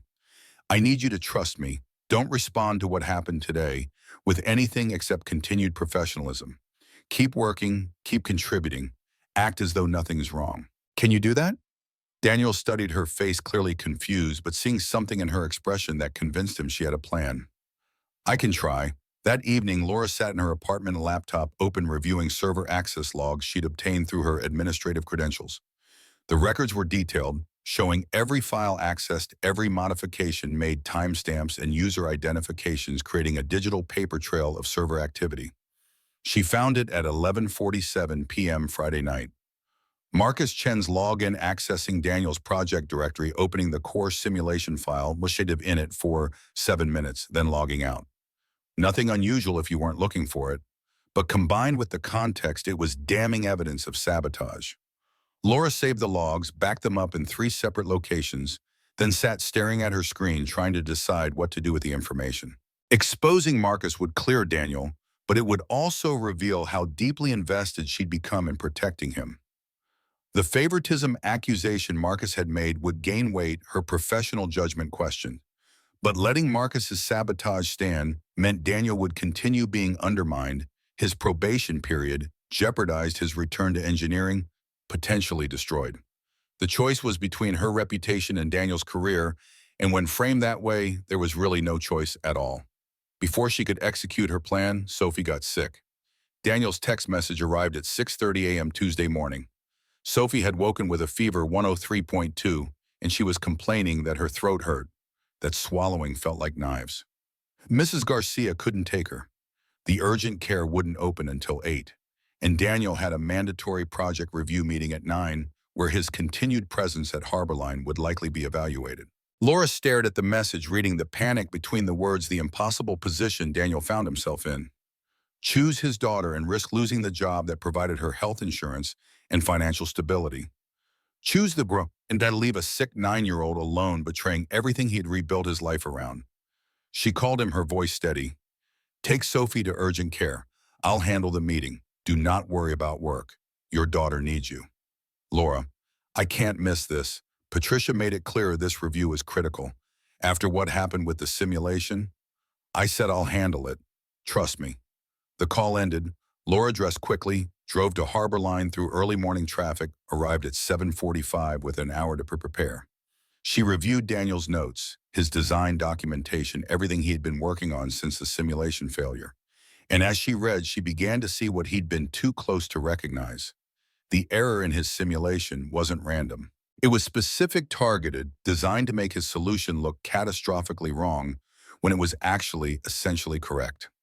Someone had changed a single variable in the thermal transfer coefficient, a number so buried in the code that finding it required knowing exactly where to look. Laura opened the original file from Friday's backup, compared it to Monday's corrupted version, and documented the single-digit change that had transformed success into failure. Then she pulled up the server access logs, highlighted Marcus's late-night file access, and built a presentation that would either end Marcus Chen's career or her own. The 9 a.m. meeting assembled in Patricia's office. James Reeves attended via video conference, his face filling a screen on the wall. Marcus arrived looking satisfied, prepared to witness Daniel's professional execution. Patricia seemed tired, unhappy about the situation, but committed to making difficult decisions if necessary. "Where's Walker?" James's voice came through the speakers, impatient and sharp. Laura answered before Marcus could, her voice carrying authority she'd spent years developing. "His daughter's sick. I told him family takes priority, especially during his flexible work arrangement. I'm presenting on his behalf." Marcus's expression flickered surprise and annoyance, briefly visible. Patricia nodded acceptance. James frowned but didn't object. Laura opened her laptop, connected to the presentation screen, and began. She walked them through Daniel's thermal management design, explaining the elegance of his approach, the innovations it incorporated. Then she showed the simulation results from Friday demonstrating predicted success. And finally, she displayed Monday's catastrophic failure, letting the contrast speak for itself before delivering the explanation. This failure resulted from a single variable being changed in the core algorithm, not a calculation error, not a design flaw, but deliberate modification of one number in thousands of lines of code. She pulled up the comparison, highlighting the changed variable, showing how Friday's correct value had become Monday's incorrect one. The room was silent, tension building as everyone processed the implication. Then Laura displayed the server access logs, Marcus Chen's name highlighted, timestamp showing 11:47 p.m. Friday night, exactly when the file was modified. Someone accessed Daniel's files and sabotaged his work. The question is why? Marcus's face had gone red, anger and fear competing for dominance in his expression. "This is absurd. I was reviewing files, standard oversight responsibility. If something got changed accidentally." The change wasn't accidental. It was surgical, specific, designed to discredit Daniel's work without being obviously wrong. This was professional sabotage, Marcus. And I want to know what Daniel did to you at Summit that made you willing to destroy his second chance. The accusation hung in the air, too direct to walk back, too serious to ignore. Patricia looked between them, clearly lost, lacking context. James leaned forward on the screen, his attention fully engaged. "Someone explain what happened at Summit. Now." Marcus's jaw worked silently, calculating responses and rejecting them. Laura decided to fill the silence, using the research she'd done, the connections she'd drawn. Marcus and Daniel worked together at Summit. Daniel contributed to innovations Marcus later claimed sole credit for. Daniel challenged the attribution. Human Resources investigated. Soon after, Marcus left Summit and came to Harborline. 3 years later, when Daniel arrives here, Marcus sees an opportunity for revenge disguised as professional judgment. She had no proof of the last part, but the logic was sound enough to convince. Marcus's expression confirmed it, fury and exposed guilt mixing visibly. "This is conspiracy theory built on coincidence. I won't sit here and be accused." He stood preparing to leave, but James's voice stopped him cold. "Sit down, Marcus. We're not done." The video conference tone carried authority that transcended physical presence. Marcus sat, his body language defensive now, protective rather than aggressive. Patricia spoke for the first time, her voice carrying disappointment that felt heavier than anger. "Did you sabotage Daniel's work?" The question was direct, impossible to deflect. Marcus stared at his hands, silent for long moments, then spoke quietly. "He cost me a patent at Summit, months of work, my design, and he claimed co-authorship because he'd contributed some minor refinements. Human Resources sided with him, forced Summit to include his name. That patent was supposed to be my ticket to senior positions. Instead, I had to share credit, and it delayed my career advancement by years. When he showed up here like nothing had happened, expecting to just waltz back into engineering after abandoning it, I couldn't let that go. The confession was stunning in its pettiness, the smallness of the grudge that had driven genuine sabotage. Laura felt vindication and sadness simultaneously. She'd been right about Marcus, but being right meant exposing how damaged and dangerous corporate competition could become. James's voice came through the speakers, cold and final. Marcus, you're suspended immediately pending formal investigation. Patricia, I want Daniel Walker's simulation properly evaluated using the correct parameters. Laura, excellent work uncovering this. We'll discuss appropriate recognition later. The meeting ended. Marcus left without another word, his career at Harborline effectively over, though the official termination would take days of HR process. Patricia thanked Laura, quietly apologizing for not seeing the sabotage herself. And Laura sat alone in the conference room afterwards, shaking slightly from adrenaline crash, realizing she'd just gambled her professional reputation on defending someone she barely knew and won. Her phone buzzed. Daniel's text was brief, but carried relief and fear equally. Sophie has strep throat. Antibiotics prescribed. She's sleeping now. How did the meeting go? Laura typed her response carefully, trying to summarize the morning's drama in a few sentences, ultimately settling on simplicity. Your work was vindicated. Marcus has been suspended. You're clear. Focus on Sophie. We'll talk tomorrow. The response came immediately. Thank you for everything. I owe you more than I can ever repay. Laura stared at the message, feeling the weight of connection that had formed between them. Complex and undefined professional and personal boundaries so blurred as to be meaningless. She'd recruited him, protected him, become involved with his daughter, and now destroyed a colleague's career to defend him. This was far beyond standard talent management, far into territory she'd never navigated before. That evening, sitting in her apartment with Chicago's lights spreading below, Laura confronted what she'd been avoiding acknowledging. Her investment in Daniel Walker had stopped being professional weeks ago. Maybe it had never been purely professional, contaminated from the moment he had refused her money and accepted a sandwich with gratitude that suggested he understood value in ways her corporate world had forgotten. She thought about calling him, checking on Sophie, offering to help somehow. But that felt like too much. Another boundary crossed another step toward entanglement that would complicate everything. Instead, she opened her laptop and wrote an email to Daniel that she wouldn't send, pouring out thoughts she couldn't speak aloud. The truth is, I see in you something I've spent my whole career looking for and rarely finding. Someone who understands that success means nothing if it costs you the people you love. Someone who chose sacrifice over ambition and doesn't regret it even when it hurt. Someone who's building a life that's small by corporate standards, but infinitely more meaningful than anything I've achieved with my corner office and six-figure salary. I don't know what I'm doing anymore. I recruited you because you're talented, yes, but I'm protecting you because you remind me of everything I've given up in pursuit of professional accomplishment.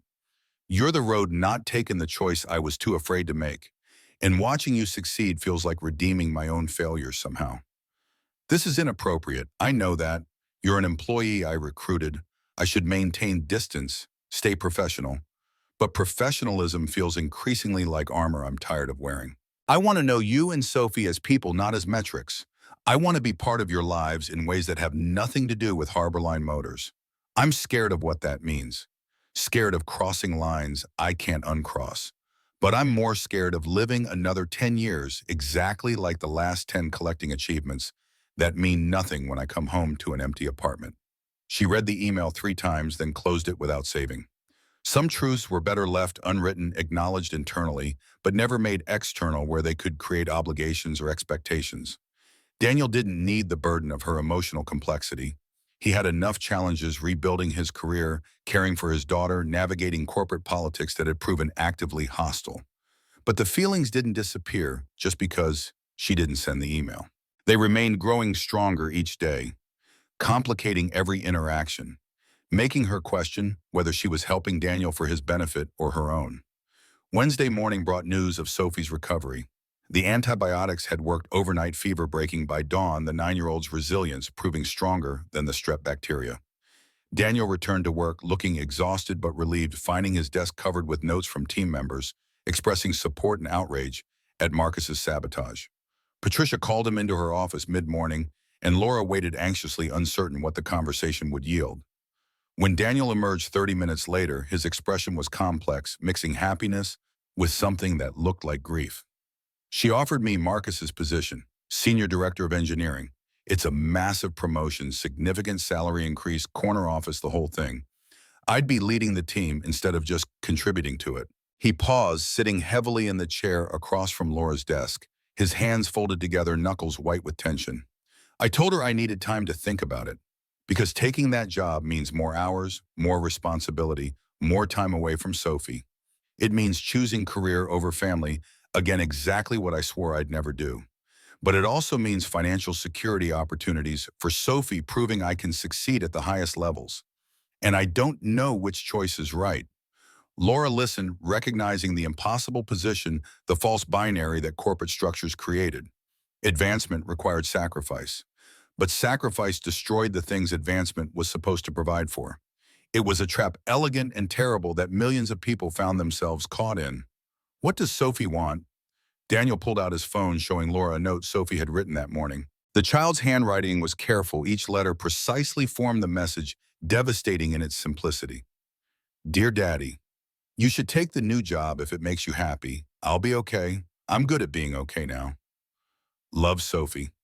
The note captured everything heartbreaking about children forced to be more mature than their age required. Sophie was 9 years old, offering her father permission to prioritize work, taking responsibility for her own emotional well-being so he wouldn't feel guilty about his choices. It was selfless and wrong, and exactly what children did when they love parents too much to burden them. That's not permission. That's a child trying to protect her father from having to choose between her and his ambition. Laura's voice came out harder than intended. Daniel looked up, clearly stung, but not disagreeing. So what do I do? Turn down an incredible opportunity because my 9-year-old wrote a heartbreaking note. Stay at my current level and wonder forever whether I could have gone further. There's no right answer here, Laura. Just bad options and worse options. The honesty in his voice, the exhaustion behind it, made Laura's chest ache. She'd created this situation, bringing him back into an industry that demanded exactly these impossible choices. The flexible work initiative was supposed to make it easier, but flexibility didn't solve the fundamental problem that success required presence, and presence required absence somewhere else. Take the position, she heard herself saying, but on your terms. Negotiate boundaries. 3 days in office, maximum no exceptions. 4 p.m. hard stop every day. No evening meetings, no weekend work. Make them accommodate your life instead of forcing your life to accommodate corporate demands. Daniel stared at her, hope and skepticism competing in his expression. You think Patricia would agree to that? For a senior director position, I think Patricia watched Marcus's career implode because of ego and vengeance. I think she's desperate for leadership that prioritizes team success over personal advancement. And I think you're exactly what she needs, but only if you don't destroy yourself trying to prove you belong. She leaned forward, her voice carrying conviction she felt deeply. You're not Marcus Daniel. You don't have to follow the same playbook that destroyed him. Build something different. Show them that leadership doesn't require martyrdom. Be the kind of senior director who leaves at 4 because his daughter matters, and watch how that permission transforms the entire team's relationship with work. The words resonated with her own unexamined beliefs, the things she'd been thinking about since recruiting Daniel, since watching him choose Sophie over patents and promotions. Corporate culture didn't have to be toxic. Work didn't have to consume lives. Someone just had to be brave enough to insist on different terms and powerful enough that the insistence couldn't be ignored.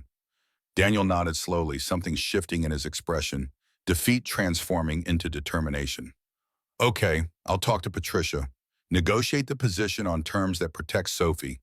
And if she won't agree, I'll turn it down. Because you're right, I'm not Marcus. And I won't become him just because the corporate ladder points that direction. He stood extending his hand, then pulled it back and hugged her instead, brief but genuine gratitude that transcended professional protocols.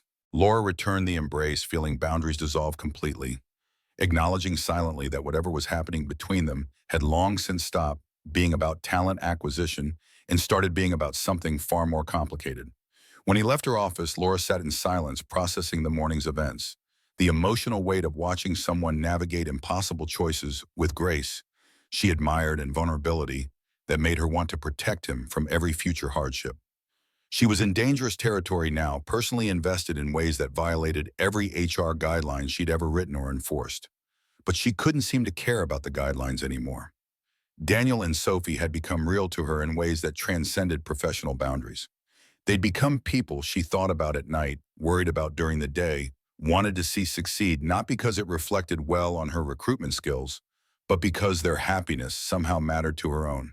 The realization was terrifying and exhilarating simultaneously. For years, Laura had maintained careful emotional distance from everyone in her life, convinced that success required isolation. That vulnerability meant weakness.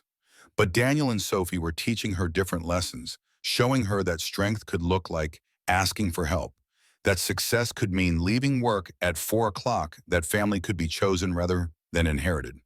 She pulled up the unsent email from the night before, read it again, and this time instead of deleting it, she saved it. Not to send, but to remember. Evidence that she was changing, becoming someone different than the woman who'd driven a broken BMW down I-90 a month ago, certain that career defined identity and achievement measured worth. That woman was disappearing, replaced by someone softer, more conflicted, infinitely more human. And despite the professional risk, despite the emotional complexity, Laura found herself grateful for the transformation, even as it terrified her. Outside her window, Chicago hummed its endless rhythm, millions of lives intersecting and diverging, everyone navigating their own impossible choices, building their own complicated meanings. Somewhere in that vast human tapestry, Daniel was talking to Patricia about senior director terms that honored both ambition and fatherhood. Sophie was recovering from strep throat, resilient and brave beyond her years. And Laura was sitting in her office realizing that the sandwich she'd given a stranger on a highway had purchased something far more valuable than car repair. It had purchased connection, purpose, the beginning of understanding that success measured purely in corporate terms was emptier than she'd ever admitted even to herself. The phone on her desk rang, internal line Patricia's extension. Laura answered, hearing Daniel's voice in the background, negotiation in progress, future, being written in real time through conversation and compromise, and the radical act of insisting that humanity mattered more than hierarchy. She listened to Patricia's questions, provided support where she could, feeling like a witness to something significant. The flexible work initiative was proving itself not just on paper, but in practice, demonstrating that talent could thrive when organizations bent toward life rather than demanding life bend toward organizations. When the call ended, Laura sat back in her chair, exhausted and satisfied simultaneously. Marcus was gone, Daniel was advancing, Sophie was recovering. The immediate crises had resolved. But Laura knew this was just the beginning, that new challenges would emerge, that the relationship between her and Daniel would continue evolving in directions she couldn't predict or control. For the first time in her careful, controlled career, Laura found herself okay with uncertainty, willing to navigate complexity without predetermined outcomes, trusting that some things were worth the risk even when success couldn't be guaranteed. The afternoon passed in routine work, emails, and meetings, and the endless administrative tasks that filled corporate days. But underneath the routine, something had fundamentally shifted. Laura had chosen people over process, relationship over policy, messy humanity over clean professional boundaries. And somehow, despite breaking rules she'd spent years enforcing, she felt more aligned with her values than she had in a decade. The irony wasn't lost on her. Sometimes the right path required abandoning the map entirely, trusting instinct over strategy, following heart instead of head. As she packed up to leave that evening, Laura pulled out her phone and sent Daniel a text message, brief but sincere. Proud of you. For negotiating boundaries. For choosing Sophie. For being brave enough to want both career and family instead of settling for either or. You're changing what leadership looks like here. That matters. His response came minutes later, equally brief, carrying warmth that made her smile. Thank you for making me believe I could. For seeing who I am instead of who I used to be. For caring about Sophie. You've given us something I thought we'd lost forever. Hope. Laura read the message 3 times, feeling emotions she couldn't fully name, complex and overwhelming, and somehow exactly right. This was dangerous territory, uncharted and risky, where professional and personal blurred so completely that distinguishing them became impossible. But as she drove home through Chicago's evening traffic, watching the city lights begin to sparkle against darkening sky, Laura found herself eager for whatever came next, whatever complications and challenges and unexpected joys this strange new chapter would bring. She'd spent years building a life that looked successful from the outside while feeling hollow within. Now maybe she was building something different, something smaller, more human, infinitely more meaningful. Something that started with a sandwich shared on a highway and was becoming impossibly the foundation of a family she'd never expected to find. Daniel accepted the senior director position with the boundaries he'd negotiated, and the news spread through Harborline's engineering division, like electricity through copper wire. Some reactions were positive, colleagues genuinely happy to see talent rewarded. Others carried skepticism, whispers about special treatment, about Laura Bennett's obvious favoritism, about whether someone who'd been away from the industry for 3 years deserved such rapid advancement. Daniel heard the whispers but chose not to engage. He had work to do, a thermal management crisis to solve, and a daughter who needed him home by 4:30 every day, without exception. The parameters were clear: succeed within his boundaries or prove the skeptics right. The corrected simulation ran beautifully. Daniel's original design, freed from Marcus's sabotage, predicted exactly what he'd claimed: 23% improvement in cooling efficiency during rapid charging cycles. Patricia's team moved immediately to prototype development, building physical models based on Daniel's specifications. Testing began 3 weeks later in Harborline's engineering lab, a massive facility filled with equipment that measured temperature, pressure, electrical resistance, thermal transfer rates. Daniel stood with his team, watching the first prototype battery pack undergo simulated fast-charging sensors, recording data in real time. The initial results were promising, but not perfect. The cooling improvement registered at 18% good, but below the simulation's prediction. Something in the physical implementation wasn't matching the theoretical model. Daniel spent hours analyzing the discrepancy, running additional tests, searching for the gap between design and reality. Sophie noticed his frustration during their evenings together. He'd come home on time as promised, but his mind stayed at the lab, replaying data, questioning assumptions. She watched him push food around his plate during dinner, his attention elsewhere, his responses to her stories about school delayed and distracted.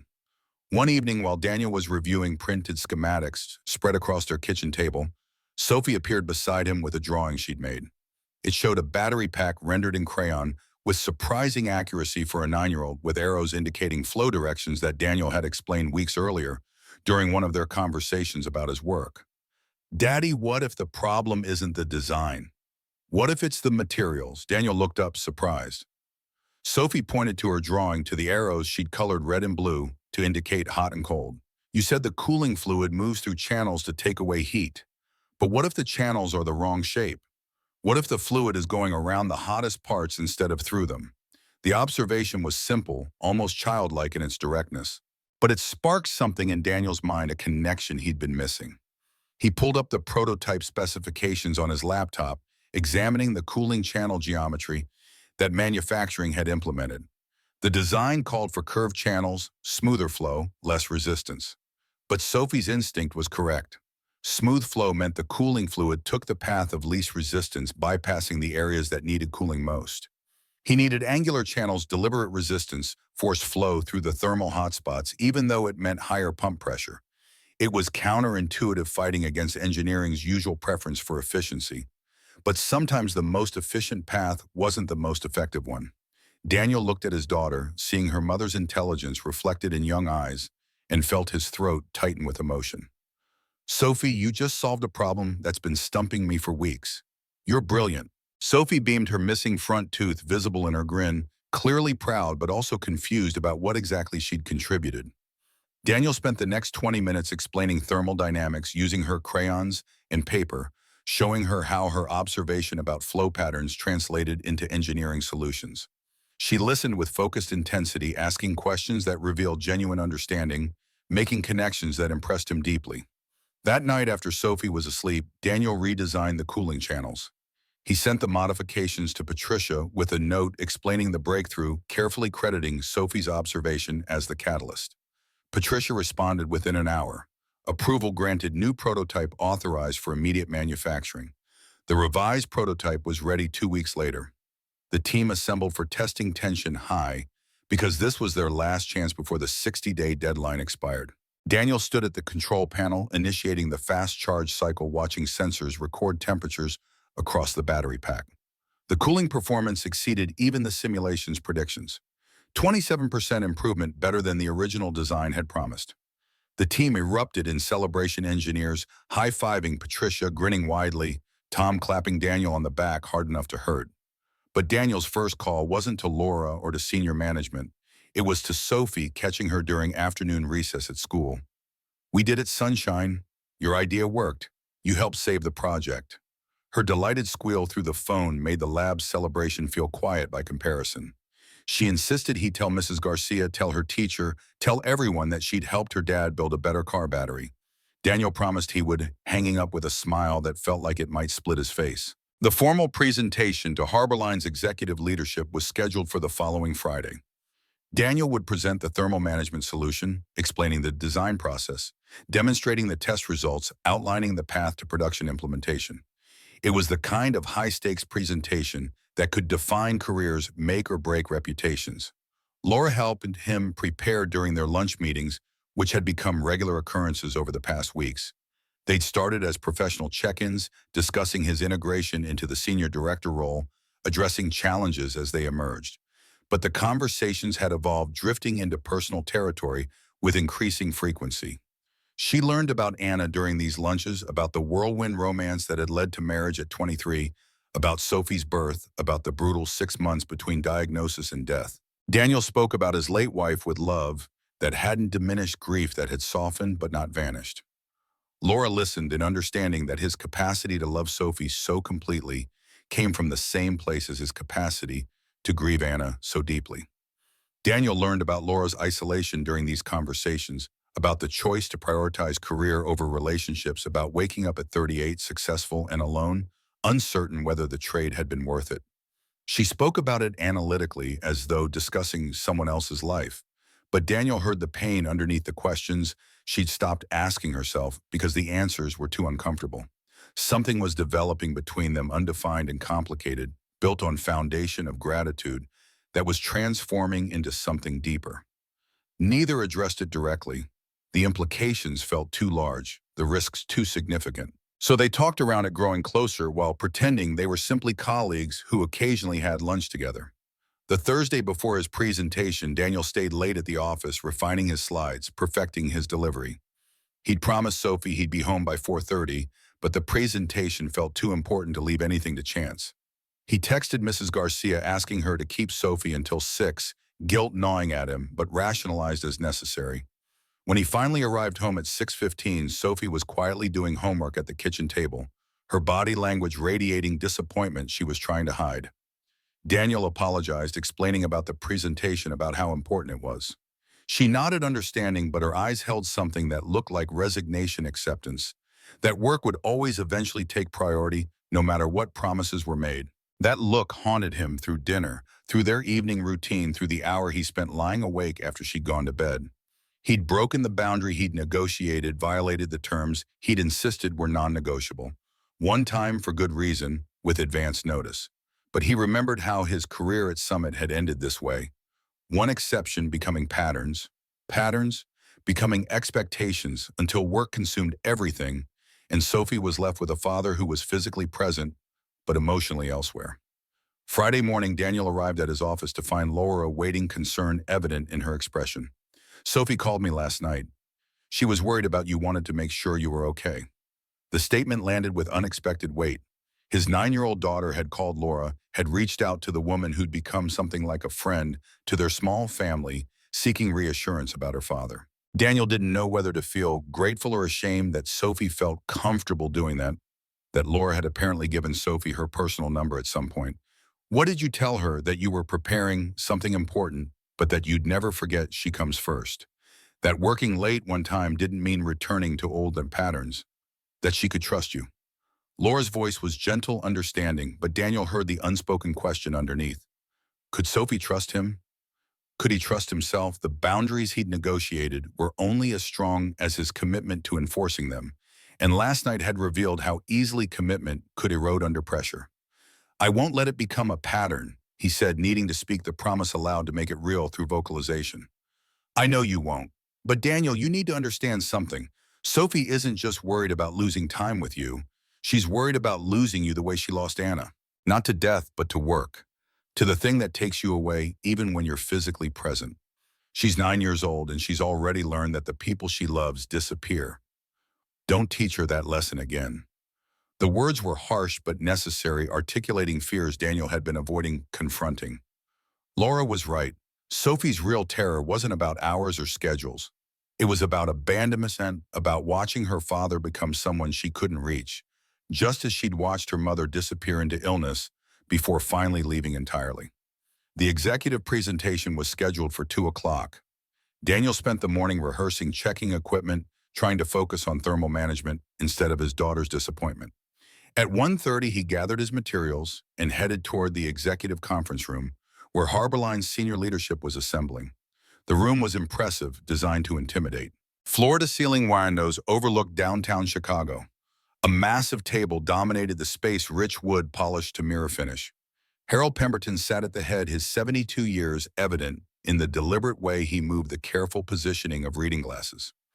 The CFO was present, along with Patricia James Reeves via video conference, and 3 board members Daniel had never met. And standing near the back, present as the HR director who'd recruited him, was Laura. Their eyes met briefly, and she offered a small nod of encouragement that steadied his nerves more than any rehearsal had managed. Daniel connected his laptop to the presentation system, pulled up his slides, and began. He walked them through the thermal management challenge, explained the technical constraints, demonstrated how his solution addressed both efficiency and safety concerns. The data was compelling, the test results irrefutable. But as he spoke, his mind kept drifting to Sophie, to the way she'd looked at him last night, to Laura's warning about teaching lessons through absence. The presentation was important, yes, but it wasn't more important than a 9-year-old girl who'd already lost too much. He was midway through explaining the cooling channel geometry when the conference room door opened. Patricia slipped out quietly, and Daniel continued presenting, assuming she'd been called away by some emergency. But 2 minutes later, the door opened again, and Patricia returned, with Sophie. Daniel stopped mid-sentence, staring at his daughter, standing in the doorway of Harborline's executive conference room, wearing her school uniform, her backpack still on her shoulders. Patricia guided her forward gently, and Sophie walked to her father with the particular bravery children summoned when terrified but determined. She held out a piece of paper, her drawing of the battery pack with its red and blue arrows, the crayon rendering that had inspired his breakthrough. "You forgot this, Daddy. I thought you might need it for your presentation." Her voice was small but clear, audible to everyone in the room. Daniel took the drawing with hands that trembled slightly, looking from Sophie to Laura, who was watching with an expression that mixed surprise and something deeper, more emotional. Patricia spoke into the silence that followed, her voice warm. "Mr. Walker, I took the liberty of inviting your daughter. She is, after all, a contributor to this design. It seemed appropriate that she be present when we celebrate its success." Pemberton, who'd been skeptical throughout the presentation, leaned forward slightly. "Young lady, did you really help your father with this design?" Sophie nodded, suddenly shy in the face of direct attention from the CEO. "I just noticed that the cooling stuff was going the wrong way. Daddy made it better." The simplicity of her explanation, the childlike directness of it, broke the conference room's formal tension. Pemberton smiled, genuinely pleased, and gestured for Daniel to continue. "Let's see the rest, Mr. Walker. And perhaps your daughter can add any additional insights we should consider." Daniel completed his presentation with Sophie sitting beside him, occasionally pointing to slides and asking questions that demonstrated she'd been paying